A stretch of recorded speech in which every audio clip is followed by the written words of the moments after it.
haut des remparts, elle regardait couler sa Garonne. Le fleuve affichait une tranquillité insolente après la fureur de ces derniers jours. Au matin, allait se jouer le destin de tous ces gens enfermés à l'intérieur de leur maison, pour un moment encore abrités au cœur de la cité fortifiée. Moneur retenait son souffle. La cité avait maintes fois été attaquée. Son emplacement sur le fleuve, juste en aval des confluences du Lot et de la Béise, donnait au monarque le pouvoir de contrôler la navigation, et c'est cette position stratégique qui avait valu aux habitants de nombreux assauts au cours des siècles. À l'origine, vers 1050, n'avait été créé par Gérard, l'abbé de la Grande-Sauve, qu'un prieuré sur une terre ajoutée par Étienne de Caumont à d'autres donations.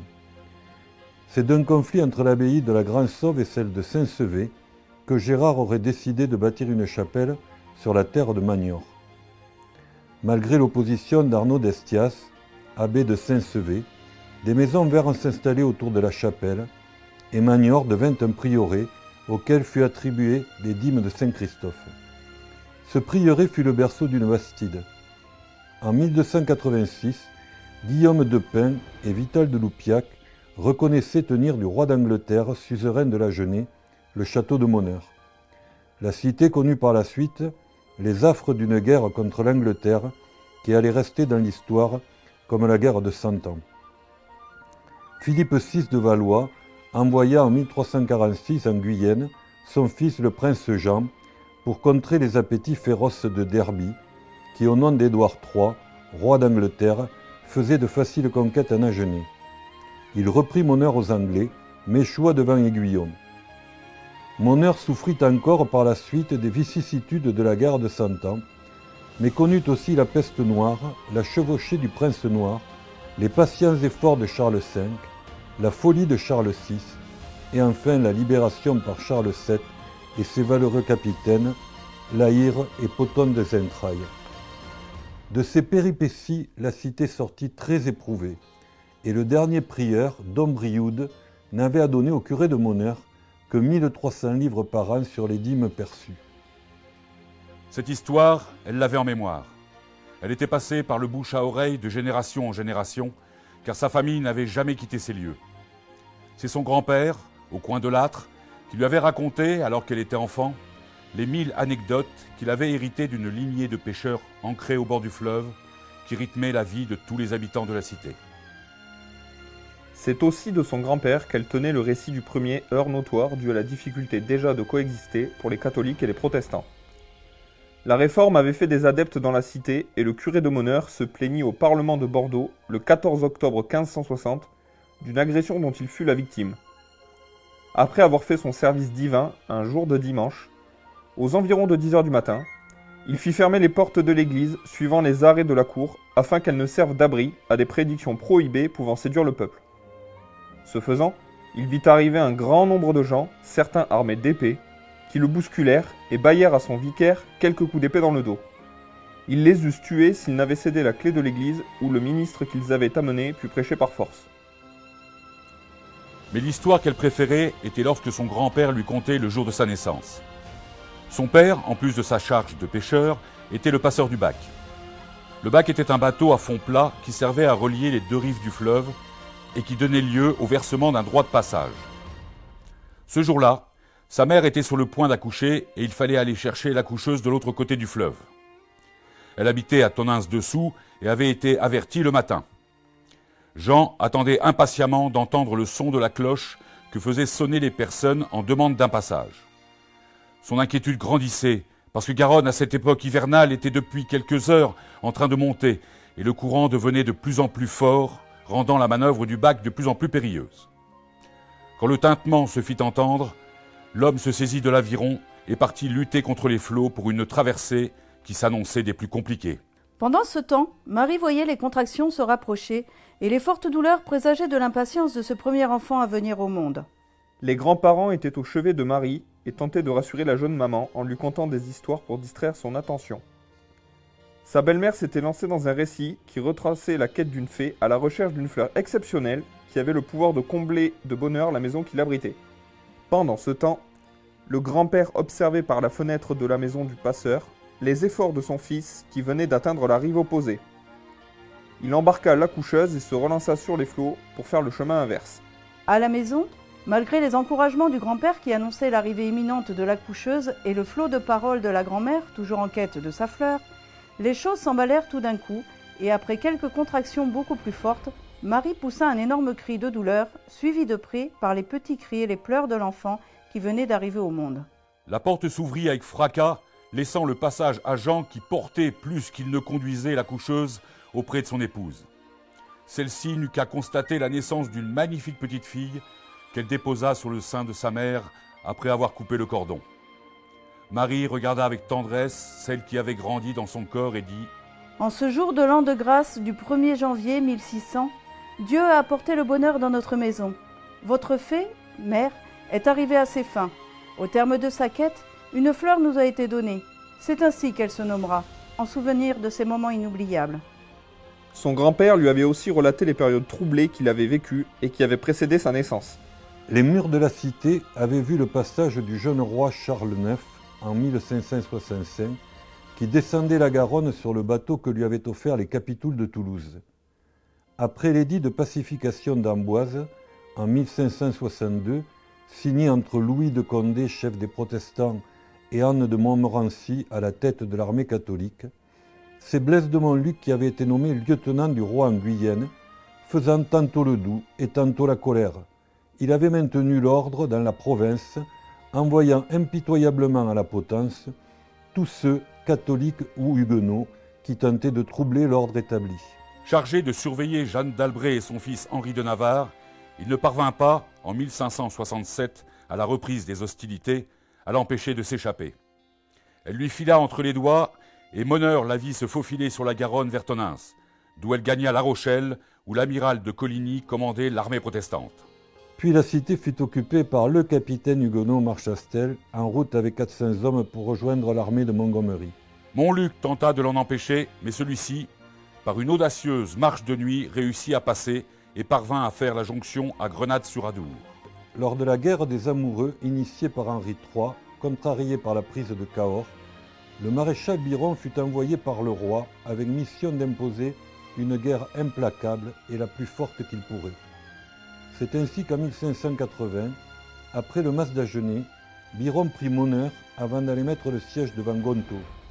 Par la suite, Moneur fut pris et repris, notamment par Matignon au nom du roi en 1587, à qui il écrivait « Je me suis acheminé jusqu'à Tonneins pour aller attaquer la ville de Moneur et le fort de Nicole qui sont sur la Garonne et empêchent la navigation. » Enfin était arrivé le bon roi Henri IV qui, après sa dure reconquête du royaume, avait signé le 15 avril 1598 un édit à Nantes qui concédait la liberté de conscience, la liberté de culte et accordait aux réformés des places de sûreté.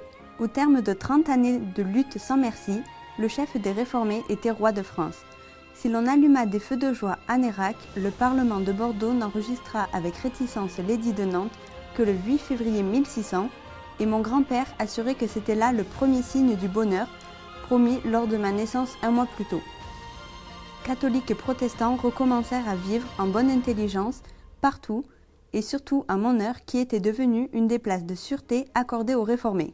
Moneur et Sainte-Foy furent commandés par Arnaud d'Escodeca, baron de Boisse, seigneur de Pardaillan. Il était protestant et s'était fait une belle renommée par ses duels. On disait qu'il avait tué 7 fois son homme.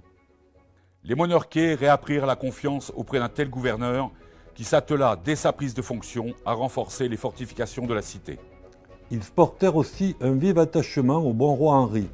En 1604, lors d'une désastreuse inondation de la Garonne qui dévasta la vallée, emportant 4 ponts, ravinant les chemins, laissant des traînées de galets, ruinant bon nombre de maisons. Sensible aux ravages qu'avait causé la crue, Henri IV confia à son ministre Sully. « Mon ami, pour ce qui touche la ruine des eaux, Dieu m'a donné mes sujets pour leur conserver comme mes enfants.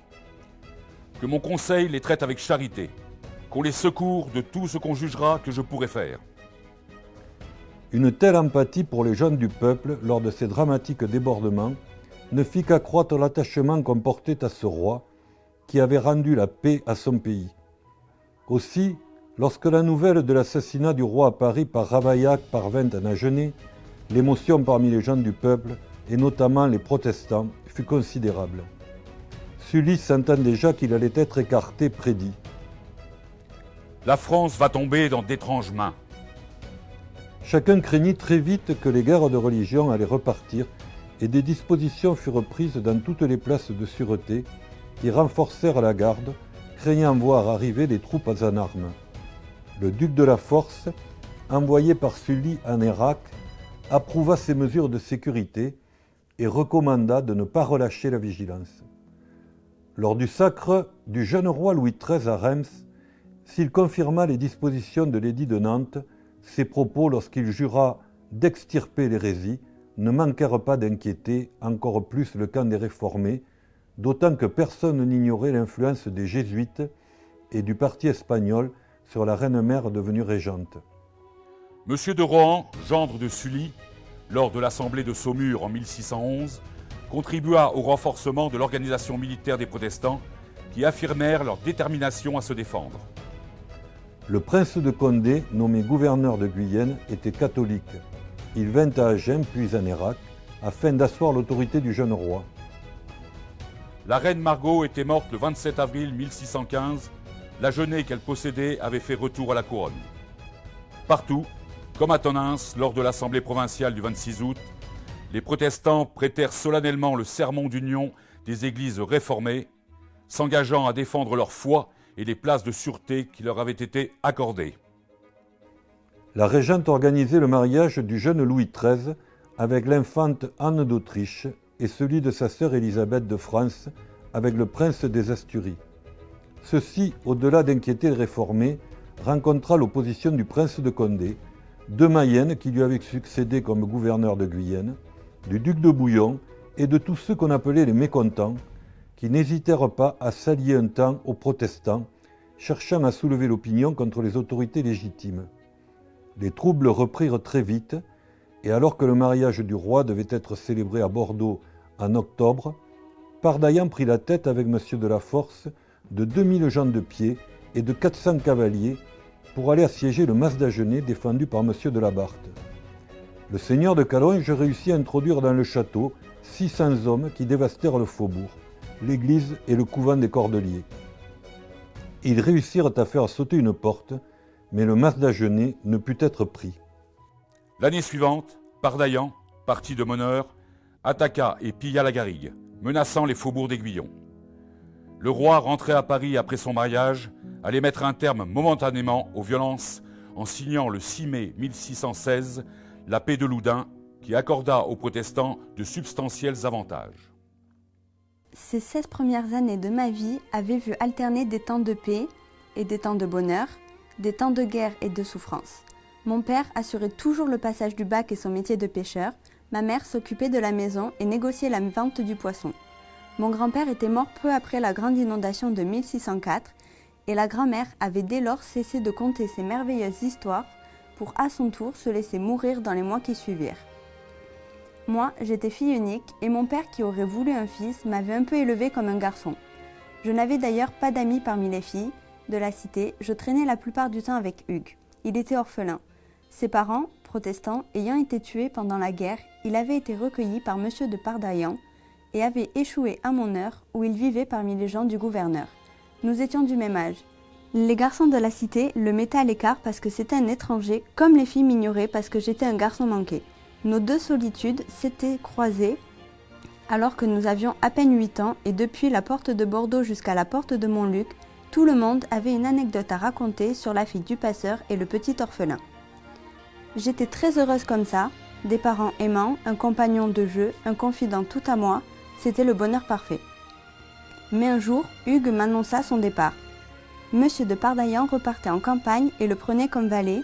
Il avait 14 ans et il devait devenir un homme en se frottant aux horreurs de la guerre. Je fus inconsolable et à travers mes larmes, je vis encore longtemps la silhouette de Hugues disparaître sur la route du Puch, ouvrant pour moi une période d'attente, de crainte, d'inquiétude qui dura 2 ans jusqu'à ce que la paix fût signée et qu'enfin le retour de Hugues soit possible. Alors que tous les matins je montais en haut des murs et j'observais l'horizon dans l'espoir de voir un groupe de cavaliers, enfin un nuage de poussière plus conséquent que d'habitude annonçait une troupe importante et bientôt je reconnus les couleurs de Pardaillan. Je courus à la porte de Montluc pour voir défiler les soldats de retour et espérer apercevoir Hugues parmi eux.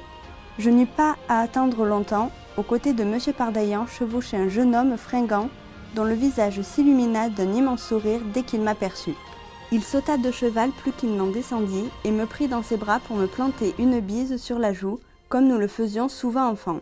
Ce n'était pas le petit orphelin que j'entourais de mes bras, et si les yeux et le sourire animaient le même visage, le corps de l'enfant avait laissé place à la stature d'un homme, et je ressentis une émotion particulière en me laissant plaquer contre le torse musclé de mon ami revenu.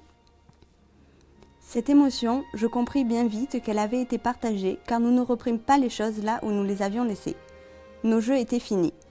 Hugues avait certes changé d'aspect, mais l'enfant rieur et espiègle qu'il était avait laissé la place à un jeune homme tendre et attentionné, marqué par ses 2 années de combat auprès de Pardaillan. Le nouvel Hugues me prit par le cœur et notre amitié enfantine se mua bien vite en un amour irraisonné qui nous amena ce soir d'été sur les remparts. Sous les étoiles, avec tendresse, le beau jeune homme effeuilla sa fleur et l'initia tout en douceur à de nouveaux plaisirs, amenant leurs mains à découvrir leur corps jusqu'au moindre recoin et à s'approprier l'un de l'autre pour l'éternité. Leur relation serait leur secret, puisque l'un catholique, l'autre protestant, il n'était pas possible en ces temps troublés de parler de mariage. Ils continuèrent donc à feindre l'amitié sans problème, tout le monde étant habitué à les voir ensemble en permanence. Les 5 années qui suivirent resteront pour moi les plus belles années de ma vie. Monsieur de Pardaillan avait décidé que Hugues resterait affecté à la défense de mon heure, permettant ainsi que nous ne soyons plus séparés. Alors que personne ne croyait à cette paix revenue et que chacun s'apprêtait à une reprise des hostilités, nous vivions dans le silence de la nuit et sous le couvert des murailles une folle passion. Dévorés par le feu d'un amour intense qui grandissait au même rythme que la haine entre catholiques et protestants, nous avons vécu insouciants sans vraiment prendre conscience d'une situation qui allait précipiter les événements de 1621. Le 10 mai, les protestants réunis à La Rochelle autour de Soubise, Trémouille, Rohan et Monsieur de la Force avaient renforcé leur organisation militaire pour vivre en sûreté, jouir de leurs biens et avoir le libre exercice de leur religion. Le roi Louis XIII, tout en reconnaissant aux Huguenots la liberté de conscience, ne pouvait tolérer le petit État qu'il formait dans l'État. De plus, il s'était adjoint comme favori Albert de Luynes, qui, disait-on, s'était fait donner l'épée de connétable pour écraser l'hérésie et avait fait le vœu de travailler à la ruine des Huguenots tout autant qu'il le pourrait et à leur faire la guerre s'il s'en trouvait l'occasion. Le roi en personne prépara avec minutie la campagne de Guyenne. La reconquête religieuse du Béarn avait déjà été entamée et le roi, après avoir, dès 1620, envoyé Bassompierre vers les Pyrénées, vint mettre le siège devant Saint-Jean d'Angély, obtint la soumission de M. de Soubise, tandis que M. d'Épernon chassait M. de la Force en Béarn. Le roi, fort de ses succès, semblait décidé de continuer, sentant qu'il se trouvait sur le chemin de devenir véritablement roi de France.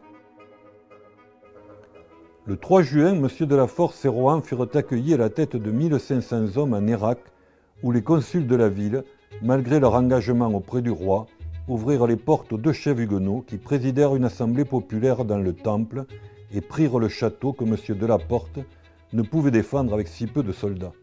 La réaction ne se fit pas attendre. Mayenne, gouverneur de Guyenne, qui fut averti à Bordeaux, leva 6 régiments d'infanterie, 6 compagnies de cavalerie, préleva 7 pièces d'artillerie du château Trompette, fit appel à tous ses vassaux du duché d'Aiguillon, les pressant de rassembler autant de soldats qu'ils le pourraient. Le duc d'Épernon envoya du Béarn un excellent officier, Bernard de Vignolles, pour prendre la tête des armées du roi. M. de la Force et Rohan avaient quitté Nérac pour rejoindre Tonneins. C'est près de nos murs, dans la plaine, qu'un escadron de Vignoles prit contact avec l'avant-garde des Huguenots amenés par les 2 fils de M. de la Force, Montpouillan et son frère le marquis. Nous entendirent alors les cris de M. de la Force qui arrivait au secours de ses fils. « Ça, ils nous aboient, ils sont à nous, chargeons !» Surpris, les cavaliers du roi tournèrent bride pour s'en aller chercher l'appui de 2 autres escadrons dans le champ d'à côté et firent mine de monter à l'assaut. Ils furent aussitôt salués de quelques mousquetades, mais à cause de l'humidité due à un fort orage, Les armes étaient en mauvais état et pour donner le change à l'ennemi, M. de la Force se mit à hurler. Ne tirez pas avant que je ne vous le dise. Les trompettes royales sonnaient la charge, mais les escadrons s'arrêtaient à 20 pas, tandis que M. de la Force les provoquait en leur criant « Ça, viens, allez, viens !» et que les mousquetades en mouchaient 4 ou 5. Les deux troupes demeuraient face à face, et M. de la Force, pénétrant dans le champ, fit faire à son cheval, à la barbe de l'ennemi, plusieurs passades, et tenta, aidé de ses 2 fils, d'assurer la retraite de M. de Rohan, qui continua son chemin vers Tonneins. Harcelés par les escadrons de Vignoles, ils se replièrent vers la Garonne, qu'il fallait passer pour atteindre Tonneins-dessous, tenu par un autre fils de M. de la Force, le baron d'Eymet. Celui-ci fit traverser 200 ou 300 arquebusiers pour permettre aux troupes huguenotes de se dégager et de trouver refuge à Tonneins.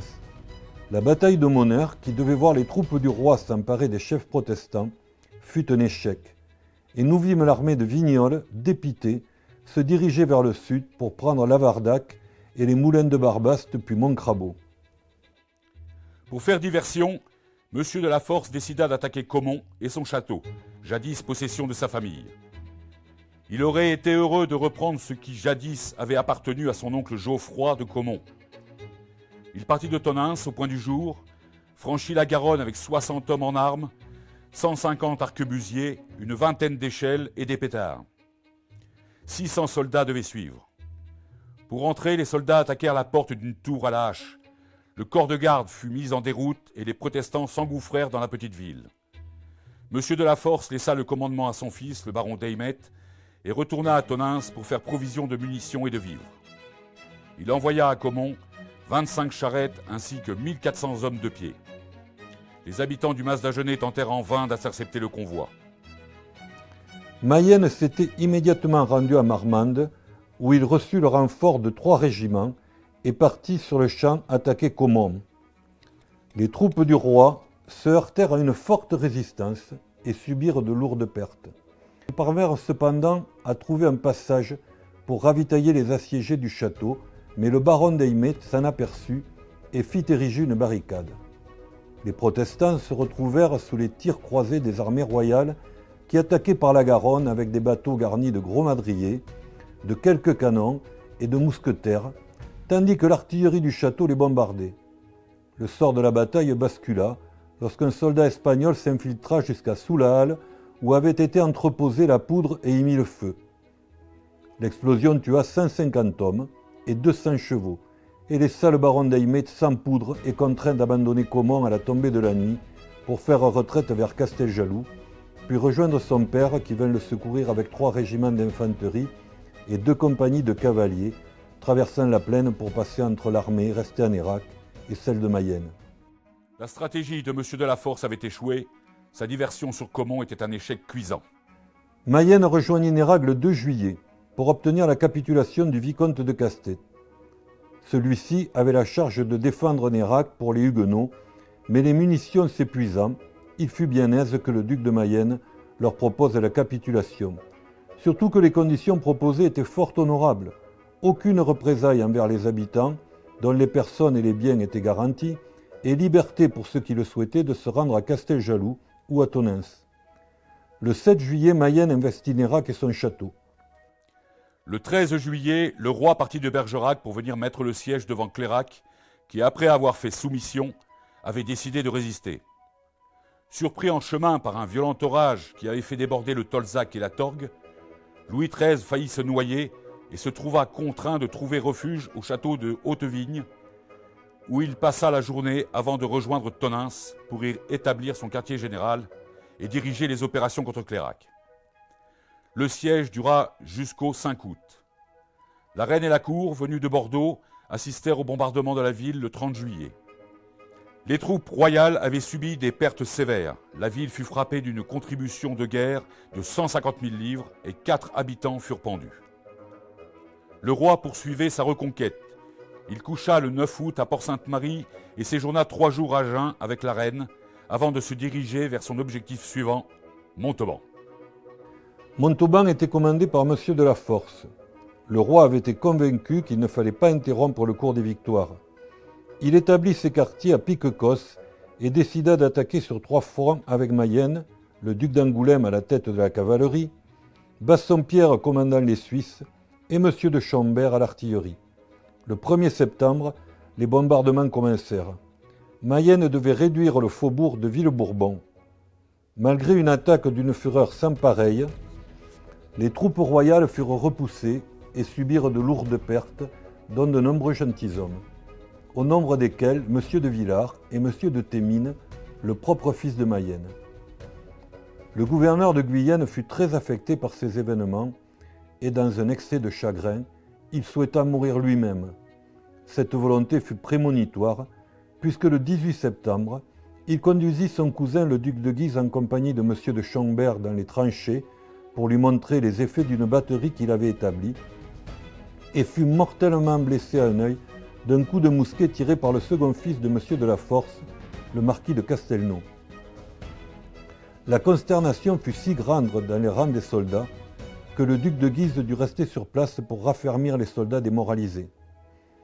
Le corps de Mayenne fut conduit à Aiguillon, où il fut inhumé dans le couvent des Carmes. À Paris, l'annonce de la mort de Mayenne, fort aimée, fut à l'origine de troubles pendant lesquels un temple fut brûlé et des protestants furent massacrés. Pardaillan était resté fidèle au roi qu'il avait rejoint au siège de Montauban, demandant même aux Montalbanais de se soumettre. Ce protestant d'État était mal perçu par les réformés de Sainte-Foy, qui le considéraient comme un traître. Nous avons failli être les victimes de cette attitude perçue comme une trahison lorsque nous avons vu surgir une troupe de Sainte-Foy venue prendre Moneur par surprise. Fort heureusement, la garde était vigilante et les assaillants furent mis en déroute. Pardaillan ne croyait pas que Louis XIII voulût extirper l'hérésie. La rumeur portait partout le fort mécontentement des Huguenots qui, pensait-on, allaient reprendre les armes, vu les mauvais traitements qu'ils avaient subis, et parce que les belles promesses faites à ceux qui s'étaient soumis n'étaient pas tenues. Le roi chargea Pardaillan de calmer les esprits et de faire cesser toute cette menée et pratique. Lui laissant espérer, s'il abjurait le protestantisme, la lieutenance du roi de Guyenne et le titre de maréchal de France. Il abandonna donc le siège de Montauban pour gagner Sainte-Foy. C'est ainsi que l'on vit notre Seigneur arriver à Moneur, où il fit une halte pour organiser la défense de la cité. Il laissa en place un excellent officier, le capitaine Labroue. Il rencontra Hugues et lui fit promettre de servir son capitaine comme si c'était lui. Il lui confia que son propre gendre, le marquis de Théobon, était du nombre de ceux qui avaient dessein de prendre les armes, et que les esprits n'étaient pas prêts de se laisser fléchir. Hugues se reconnaissait dans cet homme tolérant dont les efforts pour éviter la guerre le rendaient fier d'être son fils adoptif. Aussi, ne pouvant rien lui refuser, il acquiesça à tout ce qu'il demandait. Pardaillan s'arrêta à Jansac, où il fut reçu par les consuls. Il était persuadé que rien ne lui résisterait, pensant être le plus considéré et le plus estimé. M. de Savignac, un huguenot fanatique, s'alarma de cette venue et craint pour sa vie. Aussi, après avoir prié Dieu dans un bois pour le supplier de lui inspirer ce qu'il convenait de faire, il prit la décision d'aller droit à Jansac et de se défaire de Pardaillan. Monsieur Desgrouat, qui l'accompagnait, rapporta à Hugues les derniers moments de son père adoptif.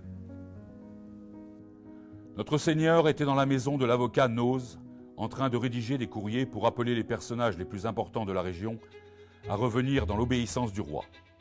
Quand des pas, dans l'escalier, nous alertèrent de la venue d'un groupe d'individus. Pardaillan se saisit d'un pistolet et alla ouvrir la porte de sa chambre où un prêtre, son valet de chambre et moi-même l'entourions.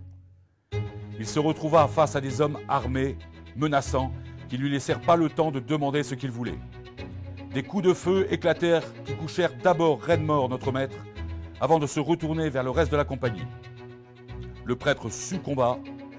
Le second, moi, je parvins à sauter par la fenêtre et j'entendis dans mon dos le cri d'effroi du valet qui, j'imagine, venait de recevoir un coup de mousquet dans les reins en tentant de me suivre. Je parvins à fuir et je me réfugiai dans une grange où je me cachai. De là, je pus observer la suite des événements. Le corps de notre infortuné maître fut porté sous la halle, mis sur des fagots, où il fut exposé plusieurs heures.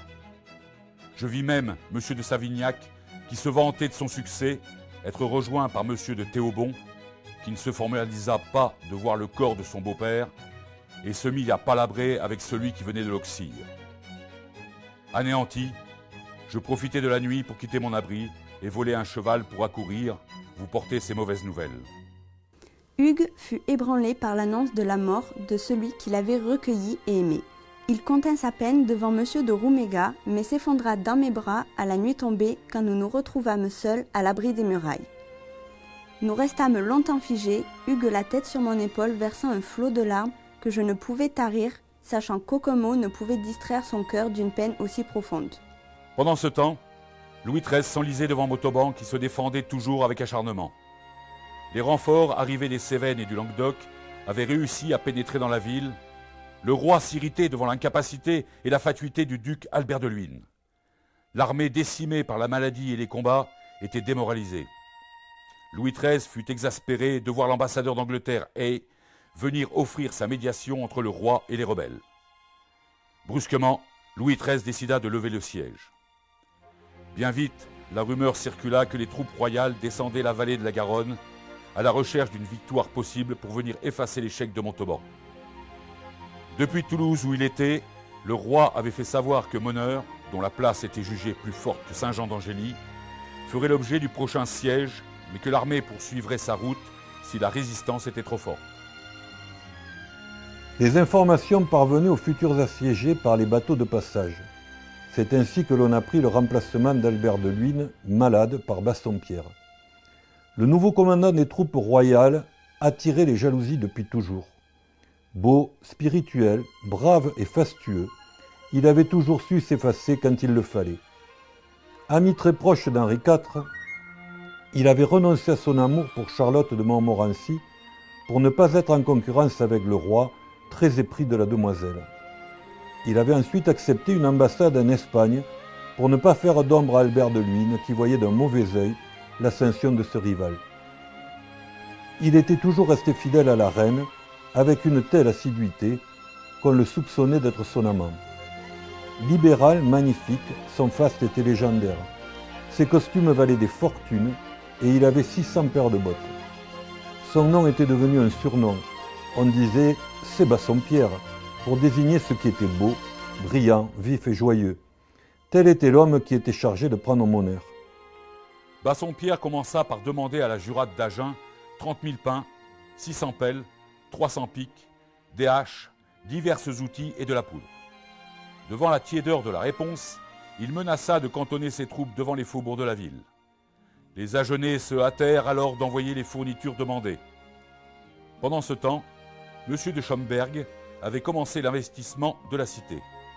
Nous pouvions voir du haut des murs les soldats ouvrir la tranchée pour y établir les batteries. Le 17 novembre, le bombardement commença. Bassompierre était à Aiguillon, on l'informa de la prise d'un moulin près de Moneur. Il décida de renforcer le dispositif par les régiments du Piémont, de Normandie et de Champagne. Il fit loger à Puche les chevaux légers. Pour parachever l'investissement de la ville, il s'empara des 2 bateaux sur la Garonne, servant aux assiégés pour le ravitaillement. Il en arma un pour le combat et plaça 2 régiments sur la rive droite avec de l'artillerie. Bassompierre jubilait. Il pensait que l'affaire allait vite être pliée.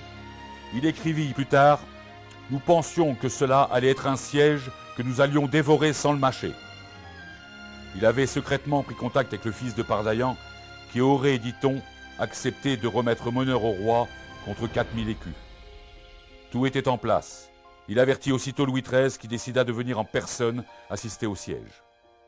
Les Monarquais ne cédaient rien et se mirent même à espérer quand ils apprirent que les fils de M. de la Force, M. de Montpouillan et le marquis, avaient attaqué à Gontaut la compagnie des gardes du connétable Albert de Luynes. Mise en déroute, la compagnie subit de lourdes pertes et dut se retirer à Marmande.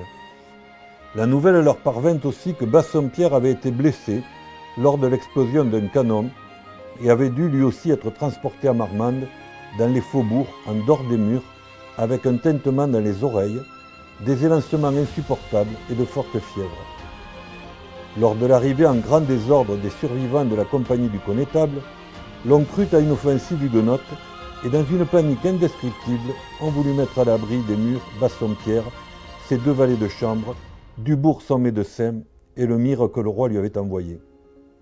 La garde refusa dans un premier temps d'ouvrir le pont-levis et il fallut expliquer de qui il s'agissait et que s'ils n'ouvraient pas, il leur en cuirait pour qu'enfin le maréchal soit accueilli. Étendu sur une table, grelottant de froid et perdant son sang, le commandant des troupes royales crut bien sa dernière heure venue. Le roi avait envoyé M. de Luxembourg, frère du connétable avec 1200 hommes, 500 cavaliers et 2 canons, pour rétablir la situation à Gontaut. Le marquis, blessé pendant l'assaut, ne s'attarda pas, son intention n'étant pas de brûler Gontaut où vivaient de nombreux protestants. Il décida donc de s'éloigner rapidement. Louis XIII était arrivé à Monheure le 29 novembre et avait établi son quartier général au château de Longuetille. Il y faisait très froid et l'état de santé d'Albert de Luynes s'aggravait. Un seul de ses valets acceptait de rester dans sa chambre où le roi tous les jours venait aux nouvelles et affectait de ne pas paraître soucieux. Le 8 décembre, le connétable demanda un confesseur. Cela faisait plus de 20 jours que la petite place forte subissait les bombardements et se défendait merveilleusement. L'organisation défensive était le fruit de l'expérience et des compétences d'un officier hors pair. Le capitaine Labroue ne démentait pas la très bonne réputation qui lui était faite. Le 10 décembre, 18 canons de gros calibre, un grand nombre de fauconneaux et de petites pièces déversèrent sur Monheure un ouragan de fer et de feu. La cité reçut plus de 12 000 boulets. Pendant 2 heures, les feux, les grenades, les mousquetades remplirent l'air et la terre de feu et d'épouvante. La rivière semblait une flamme ondoyante. La première mine fit sauter la porte du côté de Montluc et ouvrit une large brèche au régiment des gardes qui ne surent pas en profiter et furent vaillamment repoussés. La seconde mine écorna seulement un bastion du côté de Bordeaux et un premier assaut fut repoussé. Le valeureux capitaine Labroue, à la tête de ses hommes, fut emporté par un boulet à la consternation de tous les assiégés. La petite ville avait tenu, mais le prix payé avec la perte de son capitaine allait déterminer l'issue du combat. M. de Mirambeau, que l'on avait placé à ses côtés, était trop jeune et ne connaissait pas la guerre. C'était son premier combat et il avait été blessé lors de son baptême du feu au début du siège. M. de la Force, longtemps attendu, était loin et il n'y avait plus d'espoir de recevoir des secours. Le samedi 12 décembre, après 25 jours d'une héroïque résistance, M. de Mirambeau, vêtu d'un long manteau noir, une branche de laurier blanc à la main, et le vicomte de Castets, dans un long manteau rouge, s'avancèrent en haut des murs et firent signe qu'ils voulaient parlementer. Ils descendirent dans le fossé pour s'entretenir avec M. de Montespan et demandaient que l'on dressât les articles de la capitulation. La réponse du roi fut cinglante, il s'écria « Il ne faut point d'articles pour de tels gens, qu'ils se rendent à merci. » Il finit toujours par accorder la vie sauve aux gentilshommes et la sortie des 260 soldats. Bâton blanc à la main, mais il permit le pillage. Du haut des remparts, Fleur regardait couler sa Garonne. Le fleuve affichait une tranquillité insolente après la fureur de ces derniers jours. Au matin, allait se jouer le destin de tous ces gens enfermés à l'intérieur de leur maison, pour un moment encore abrités au cœur de la cité fortifiée. Monheure retenait son souffle. Elle attendait Hugues depuis plus d'1 heure. Ils avaient rendez-vous pour la dernière fois en haut du mur de cet endroit qui avait abrité leurs premiers émois et avait vu au fil de toutes ces nuits partager, grandir la flamme de leur amour. Il arriva enfin, elle reconnut de loin sa démarche. Puis dans la clarté de la lune, sa silhouette se dessina et enfin, elle embrassa du regard ce corps robuste qu'elle avait tant de fois serré dans ses bras. Dès qu'il la vit, un sourire éclaira son visage et ses yeux pétillèrent malgré l'épuisement. Hugues avait été de tous les assauts et avait tenu la parole donnée à Pardaillan en restant aux côtés du capitaine jusqu'au bout. Il l'avait tenu dans ses bras et avait recueilli son dernier soupir quand Labroue avait reçu un coup de boulet mortel. Elle s'assit, il s'allongea à ses côtés et posa sa tête sur ses genoux. Ils restèrent silencieux comme si ce moment suspendu dans le temps était le dernier qu'ils partageaient. Mais il n'était pas dans la nature de Fleur de subir les événements. Certes, la ville allait capituler, et demain, Monheure serait à la merci des soldats du roi. Mais cela, c'était pour demain, et il y avait encore toute la nuit pour tenter de sauver ceux qui n'acceptaient pas de finir ainsi. Elle rompit le silence pour confier à Hugues le plan qu'elle avait échafaudé pendant qu'elle soignait les blessés, avec les autres femmes de la cité. Par la maison de ses parents, on avait toujours accès à la rive de la Garonne où Jean avait amarré son bac et où était toujours attachée une mini-flottille de petites barques. À la faveur de la nuit et du temps couvert, on pourrait embarquer les femmes et les enfants et compter sur l'expérience du passeur pour s'infiltrer entre les lignes ennemies et rejoindre Tonins. Son père était d'accord pour que toutes les barques soient encordées à son bac afin qu'il les entraîne dans son sillage. Hugues fit comme il avait toujours fait depuis leur rencontre, il ne discuta pas et approuva le projet de Fleur. Ils partirent donc dans les rues, frappèrent aux portes et mirent toute leur force de conviction à persuader les uns et les autres que l'espoir se trouvait dans la fuite et qu'il ne fallait pas compter sur les promesses des assaillants. Le temps de rassembler quelques affaires, de dire adieu pour certains, on vit dans les rues se former un cortège silencieux qui se dirigeait vers la maison du passeur. Marie et Jean guidaient ensuite les gens vers la porte qui donnait sur la berge où se remplirent petit à petit toutes les embarcations. Dans la nuit épaisse, aucun bruit ne vint troubler cet embarquement clandestin. On ne percevait que le clapotis de l'eau et dans le lointain les voix des soldats installés sur la rive gauche. Vers le milieu de la nuit, tous ceux qui avaient accepté de fuir étaient prêts pour le grand départ. Jean et Marie étaient à bord du bac et le passeur avait saisi l'aviron. Il ne manquait plus que Fleur et Hugues qui semblaient en grande discussion sur la berge. Fleur rejoignit ses parents et leur demanda de rentrer un moment chez eux. Étonnés, Jean et Marie la suivirent et ils se rendirent avec Hugues devant la grande cheminée où ils avaient l'habitude de se retrouver tous les soirs. Fleur prit la parole. Il faut que je vous dise d'abord que je vous aime. Vous avez toujours pris soin de moi et rien ne m'a jamais manqué. Pourtant, aujourd'hui, vous allez partir et moi je vais rester ici avec Hugues. Parce que si vous êtes mes parents adorés, il faut que je vous l'avoue, Hugues est bien plus que mon ami, il est ma moitié, je ne pourrais pas vivre sans son amour et pour cela, je choisis de rester à ses côtés. Son devoir de soldat est de faire front et de ne pas quitter ses compagnons d'armes, je serai avec lui jusqu'au bout. Marie, les larmes aux yeux, serra le bras de Jean qui prit la parole. Ma petite Fleur, ta mère et moi n'avons plus que toi sur cette terre et la seule chose qui compte pour nous est ton bonheur. Nous avions deviné depuis longtemps que votre relation allait bien au-delà de l'amitié, tant vous rayonnez dès que vous êtes ensemble. Hugues, mon garçon, tu es comme un fils pour nous, et personne n'aurait pu rendre heureuse notre petite Fleur plus que tu ne l'as fait jusqu'à aujourd'hui. Nous allons donc partir parce que tous ces gens comptent sur nous, mais avant cela, je veux vous dire à tous les deux que le seul choix possible est la vie. Dieu ne nous a pas mis sur cette terre pour être catholiques ou protestants, lâches ou courageux, honorables ou méprisables, vertueux ou dépravés. Il nous a donné la vie pour qu'à tout moment, nous la respections et que nous la donnions à notre tour. Alors avant de partir, je vous demande, avant l'aube, de réfléchir à cela. Vous pouvez trouver plein de bonnes raisons de rester. Et Hugues, nous n'avons pas besoin de cette décision pour reconnaître ton courage et ta droiture. Mais au fond de vous, écoutez la voix du Seigneur, qui vous exhorte avant tout à vivre. Fleur, quoi que tu fasses, tu seras toujours dans nos cœurs. Nous allons laisser la barque de ton grand-père au cas où vous voudriez nous rejoindre. Voilà, ils nous attendent. Nous ne pouvons pas rester plus longtemps. Venez dans nos bras, mes enfants, et que la vie soit la plus forte. Jean et Marie étreignirent les deux jeunes gens et revinrent prendre leur poste sur le bac. Jean éloigna le bateau en poussant avec l'aviron sur la berge et doucement mit le nez de l'embarcation dans le courant. Lentement, les barques s'alignèrent derrière le bac et le convoi, dans le plus grand silence, prit de la vitesse. Hugues et Fleur, serrés l'un contre l'autre, regardaient disparaître dans l'obscurité les frêles esquifs lourdement chargés jusqu'à ce que le dernier passe derrière le rideau noir de l'espoir. Ils restèrent de longues minutes, le cœur battant, avec la peur au ventre. Peur d'entendre des tirs de pistolet ou de canon qui viendraient ruiner les chances de cette fuite. Fort heureusement, rien ne vint troubler la nuit et c'est avec soulagement qu'ils regagnèrent la maison, persuadés que les fuyards trouveraient abri à Tonins. C'était la première fois que les deux jeunes gens se retrouvaient seuls la nuit dans une maison. Fleur prit Hugues par la main et le guida jusqu'à sa chambre. Il restait au moins 4 heures avant que le jour se lève et dans l'incertitude du lendemain, elle voulait que cette nuit soit leur nuit de noces.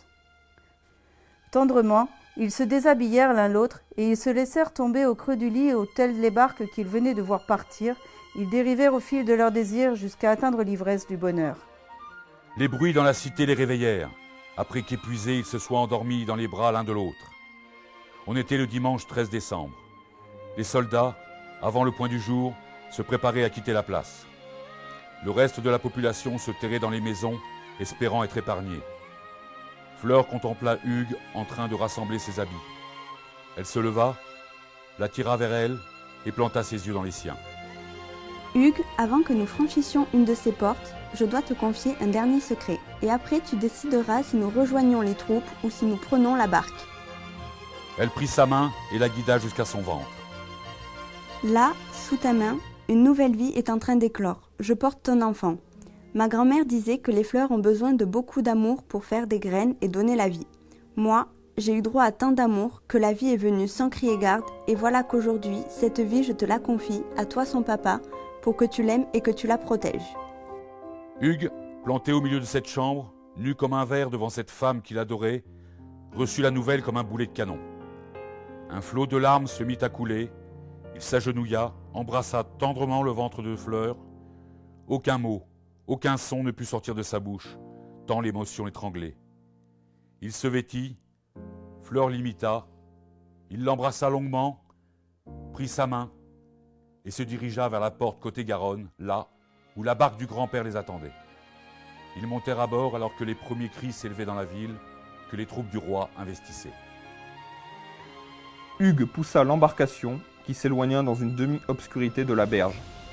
Les cris redoublaient, des flammes illuminèrent le ciel. Moneur brûlait. Ils avaient choisi la vie.